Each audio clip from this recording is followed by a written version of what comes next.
कलयुग का अंत और केले के फूल से जन्मी बालिका। पुराणों और धर्म ग्रंथों में यह वर्णन मिलता है कि कलयुग का अंत अद्भुत और चमत्कारिक घटनाओं से होगा।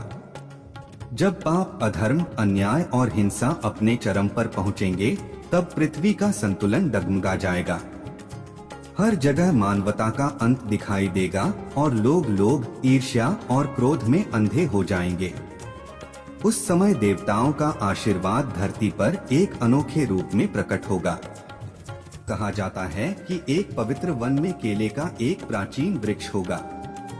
वह वृक्ष साधारण नहीं होगा, बल्कि ऋषियों के तप और देवताओं की शक्ति से पूजित होगा।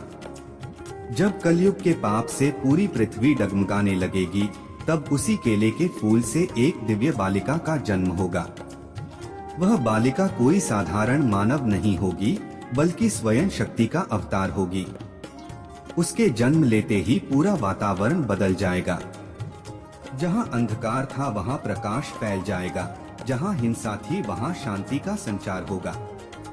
वह बालिका धीरे धीरे बड़ी होकर अधर्म के दुष्ट साम्राज्य को समाप्त करेगी। उसके पास न कोई सेना होगी, न हथियार, केवल उसका तेज और सत्य की शक्ति ही उसके अस्त्र होंगे। वह अधर्मियों को अपने दिव्य दृष्टि मात्र से नष्ट कर देगी। कलयुग का अंत उसी बालिका के द्वारा होगा।